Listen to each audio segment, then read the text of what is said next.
Bonjour, donc je remercie les organisateurs de m'avoir sollicité. Je n'ai pas de conflit d'intérêt. Alors, qu'est-ce que c'est le prolapsus rectal non extériorisé? En fait, c'est une invagination de la paroi rectale qui, comme son nom l'indique, ne va pas s'extérioriser. Dans la littérature, on parle de prolapsus rectal occulte, d'intussusception rectale, ou plus souvent de procidence rectale interne, et c'est le terme que je vais utiliser durant toute ma présentation. Alors, la première difficulté dans la prise en charge de ces procidences rectales internes, c'est que la procidence, c'est un élément physiologique de la défécation et qu'elle peut parfois accompagner la fin d'exonération des selles. Et c'est la raison pour laquelle Chorvon, en 1989, avait mis en évidence chez la moitié des volontaires sains à qui il avait fait une défécographie, une procidence rectale interne. Alors bien sûr, il existe différents degrés de procidence rectale interne. Il y a beaucoup de classifications qui ont été proposées. La plus souvent utilisée, c'est celle d'Oxford, qui est ici matérialisée sur cette diapositive. Cependant, à l'heure actuelle, on ne sait pas s'il existe une filiation entre ces différents degrés de procidence rectale interne et s'il existe une filiation entre la procidence rectale interne et le grade 5, qui est le prolapsus rectal extériorisé. Quoi qu'il en soit, il y a un consensus pour dire que les procidences qui restent purement rectales, qu'on qualifie de bas grade, sont des procidences physiologiques et qu'elles ne sont pas responsables de symptômes, à l'inverse des procidences intra-anales qui, donc pour le grade 3, atteignent le sommet du canal anal et pour le grade 4 qui deviennent intracanalaires et qui donc peuvent amener les patients à consulter. Alors, de quoi vont se plaindre les patients qui ont une procidence rectale interne? Dans plus de la moitié des cas, ils vont se plaindre d'incontinence fécale. Alors, pourquoi une incontinence fécale alors que l'on a une procidence rectale interne? Alors, la première cause, ça peut être une gêne à la vidange rectale avec des patients qui vont décrire des fuites passives.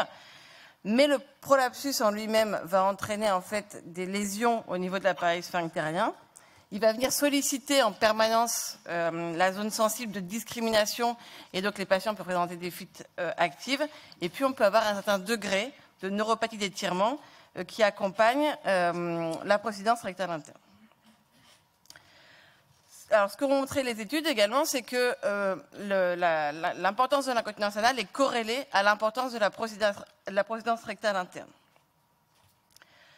Le deuxième grand type de symptômes, et ce sont les symptômes les plus fréquents qui sont rapportés par les patients, ça va être des symptômes qui s'intègrent dans le syndrome d'obstruction défécatoire, avec des patients qui vont vous dire qu'ils ont du mal à évacuer, qu'ils ont une gêne à l'évacuation rectale, ce qui va entraîner des efforts de poussée intenses, souvent infructueux, qui va nécessiter des visites répétées aux toilettes et des patients qui vont réaliser des manœuvres digitales intrarectales pour venir essayer de refouler la procidence qui fait en fait bouchon. Alors, deuxième difficulté, c'est que dans différentes études, l'importance de la procidence n'est pas corrélée à la sévérité de la constipation. Donc ça, je vais y revenir durant mon topo. Dernier type de symptômes, certains patients peuvent présenter un syndrome rectal avec des épreintes, ténèses, une émission glérosanglantes qui sont en lien avec des lésions traumatiques ischémiques sur le sommet du boudin d'invagination qui peuvent s'intégrer dans le cadre du syndrome de l'ulcère solitaire du rectum. Donc ça, c'est un peu mon premier message, c'est que finalement, la symptomatologie, elle est très riche, que en pratique, l'entité clinique de procidence rectale interne, ça va se confondre avec l'entité de syndrome obstructif défécatoire. Et ça va être vraiment important de passer du temps à interroger votre patient pour qualifier la plainte et la quantifier. Ça va être déterminant pour le traitement. Alors, la procidence, elle va être suspectée cliniquement lors de l'examen clinique en poussée. Mais il va falloir confirmer ce diagnostic par un examen d'imagerie. Donc, je ne vais pas ici revenir sur le débat de défécographie ou déféco-IRM, mais il y a des arguments quand même dans la littérature pour dire que pour la procidence rectale interne spécifiquement, la défécographie ferait mieux pour dépister ce trouble de la statique, même si bien sûr c'est plus irradiant et c'est moins bien toléré par le patient. Et en pratique, je crois que si cliniquement vous suspectez une procidence rectale interne et que la déféco-IRM est rassurante, il va faut peut-être proposer de faire une défécographie pour confirmer le diagnostic. La manométrie anorectale, elle va également faire partie du bilan. Elle permet de dépister d'autres causes de syndrome obstructif défécatoire, telles que la dysynergie ou des troubles de la sensibilité, et puis elle va permettre de dépister une éventuelle insuffisance sphinctérienne. Elle va aussi aider à la prise de décision, puisqu'elle va guider la rééducation périnéale, et puis elle va orienter notre geste chirurgical. Alors, comment prendre en charge ces patients? Alors, pour moi, ce qui est fondamental avant d'envisager un traitement chirurgical, c'est d'éliminer, de traiter tout autre diagnostic qui pourrait expliquer le syndrome obstructif défécatoire du patient. Parce qu'en fait, pour moi, la grande difficulté dans la prise en charge de ces patients, c'est de savoir si c'est l'anomalie anatomique qui va entraîner le trouble fonctionnel, ou à l'inverse, est-ce que ce sont des patients qui, depuis des années, poussent et en fait font les mauvais gestes, j'ai envie de dire, au moment de l'évacuation, et du coup, c'est ce trouble fonctionnel qui va entraîner l'anomalie anatomique. Et ça, il faut bien l'expliquer aux patients, il faut expliquer cette difficulté dans la prise en charge.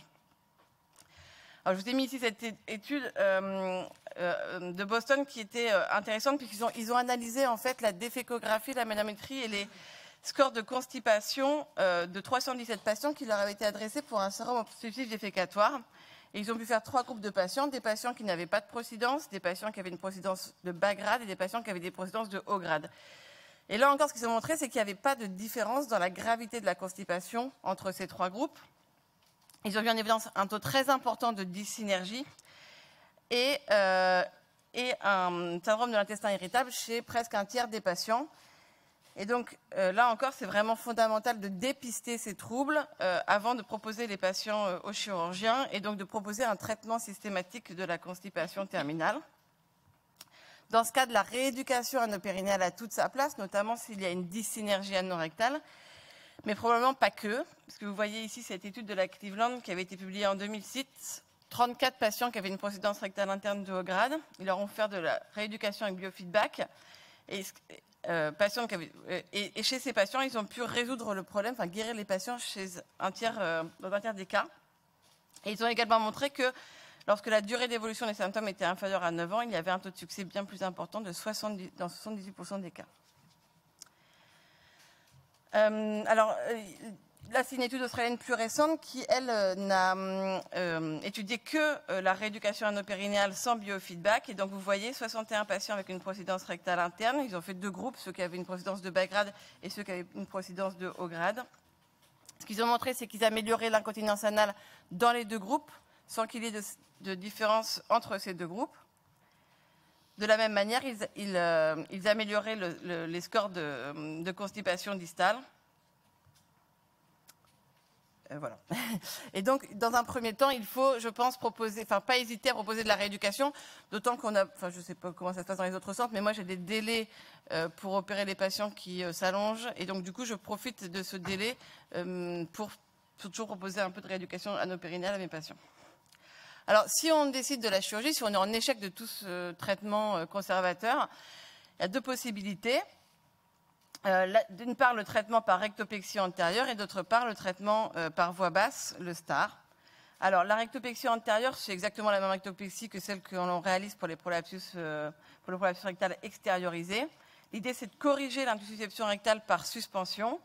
L'intérêt de cette chirurgie, c'est qu'elle peut corriger une rectocèle et ou une entérocèle associée ou un trouble de l'étage antérieur ou moyen. Et bien sûr, elle va préserver l'ampoule rectale. À l'inverse de la technique par suspension, on a les techniques par résection, donc qui est la technique de STAR, qui consiste à réaliser une résection par voie transanale. Alors comment ça se passe? En fait, on utilise 2 pinces circulaires, donc là c'est la pince PPH 01. On va faire des hémibourses sur l'hémicirconférence antérieure de la procidence. On prend contrairement à la chirurgie des hémorroïdes ici, on prend toute la paroi musculaire, on va mettre toute la paroi musculaire dans la pince et on va réaliser une résection agrafage. Et on va ensuite faire exactement la même chose pour l'hémicirconférence postérieure. Et l'objectif, c'est vraiment de réduire le rectum redondant. Et donc, il y a 2 grandes contre-indications à cette chirurgie. Bien sûr, l'entérocèle, parce que si vous avez une anse grêle qui vient se mettre dans la cloison recto-vaginale, le risque, c'est de la mettre dans la graffeuse et les suites sont pas bonnes. Et puis l'autre contre-indication, c'est les patients qui ont une insuffisance sphinctérienne, parce qu'en faisant cette intervention, vous allez diminuer la capacité rectale, et donc vous pouvez décompenser une incontinence anale en post-opératoire. Alors il y a différentes modifications techniques qui ont été proposées. Je ne vais pas insister, parce qu'en fait, en pratique, dans la littérature, c'est surtout la pince PPH 01 qui est beaucoup utilisée, mais il faut savoir que la pince Contour 30 a été proposée et récemment une pince qui est surtout utilisée en Italie qui est la pince THT. Alors, pour ce qui est des résultats de la chirurgie, concernant la rectopexie ventrale, vous voyez dans cette méta-analyse que, d'une manière globale, la rectopexie va améliorer le syndrome obstructif défécatoire. Cependant, quand on regarde dans le détail, on voit qu'il y a certains patients qui ne vont pas bénéficier de la chirurgie. Et dans les études, ça varie entre 14 et 27% des patients qui vont avoir une constipation persistante malgré la chirurgie. Si on regarde l'étude de Tsunoda, à 1 an, il n'a que 56% des patients qui ont une amélioration du score de constipation, alors que concernant l'incontinence anale, il y a 91% des patients qui sont considérés comme succès. Et dans cette étude, il n'y avait pas de corrélation entre l'amélioration de l'incontinence anale et du syndrome obstructif défécatoire. Je crois que pour l'incontinence anale, il y a vraiment un intérêt à proposer la rectopexie ventrale.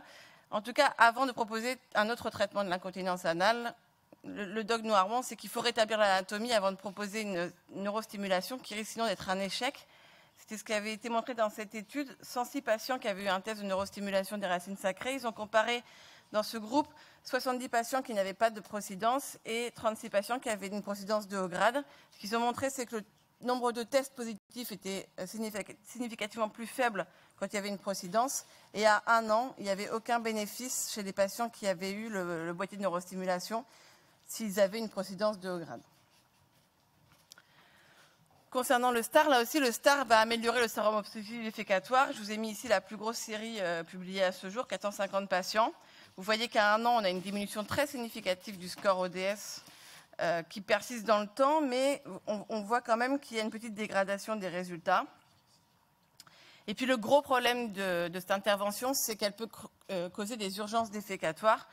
Dans cette étude, c'était 28% à 1 mois. Alors bien sûr, à 6 mois, dans cette étude, il n'y en avait plus, mais il y a beaucoup d'études quand même qui ont rapporté ce problème des urgences défécatoires.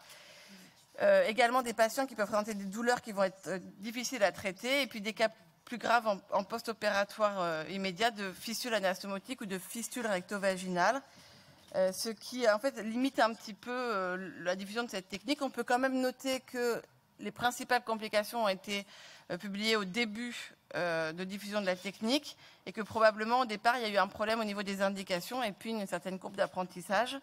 Quoi qu'il en soit, on a quand même l'impression qu'il y a un désamour pour cette technique actuellement. Vous voyez dans ce consensus européen publié en 2021, quand on demandait à des experts comment ils traitaient un syndrome obstructif défécatoire avec une fonction anale normale, en fait la majorité choisissait d'emblée la rectopexie ventrale et non une résection par voie transanale.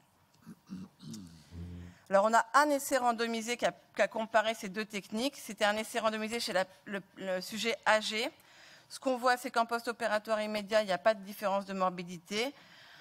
Une durée d'opération et d'hospitalisation plus courte quand même dans le groupe STAR, mais un taux d'urgence défécatoire plus important.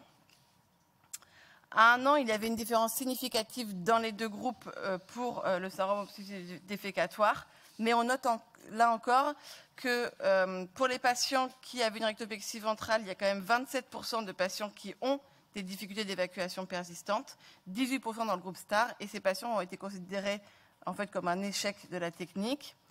À 3 ans, chez les patients qui n'étaient pas considérés comme échec initialement, on voit que l'amélioration persiste, mais avec quand même dans le groupe STAR un taux de récidive des symptômes de 24% versus 7% dans la rectopexie ventrale.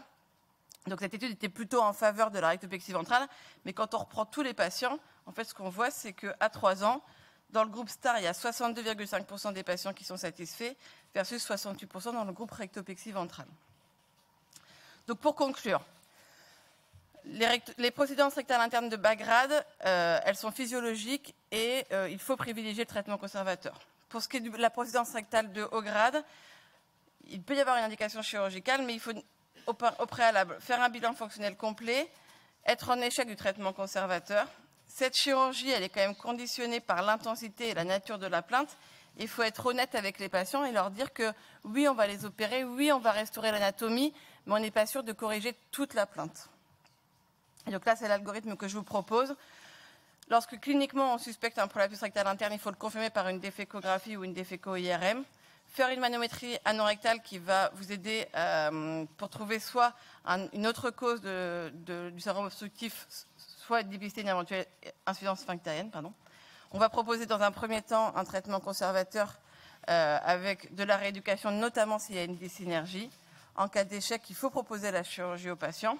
Et là, 2 possibilités. Si le patient est incontinent, il faut proposer une rectopexie ventrale. S'il y a une entérocèle ou un autre prolapsus associé, là aussi, c'est la rectopexie.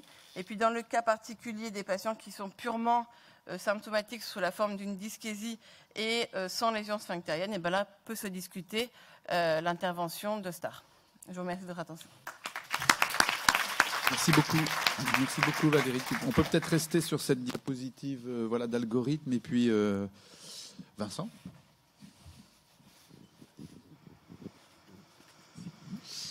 Merci beaucoup Valérie, parce que c'est un sujet super touchy.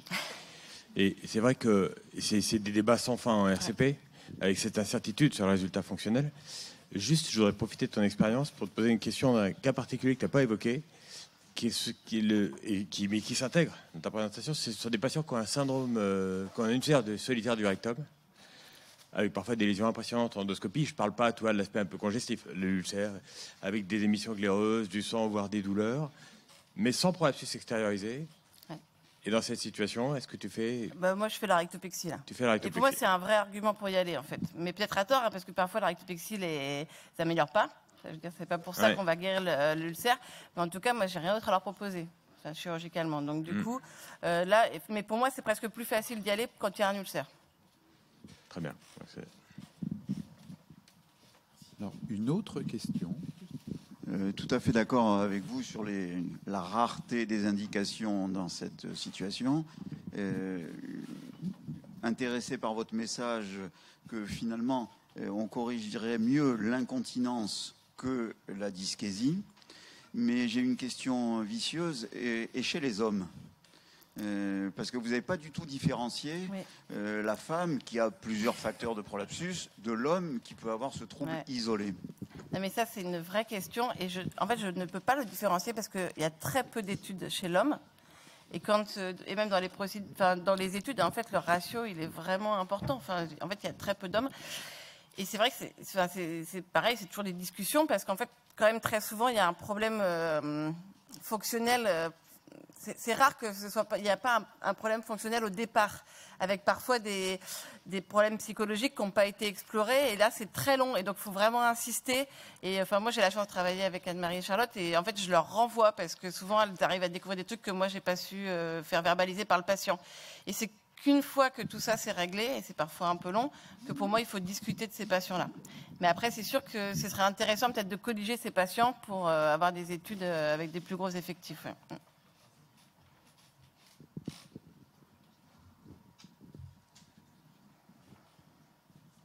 La dernière question pour Virginie Poulain.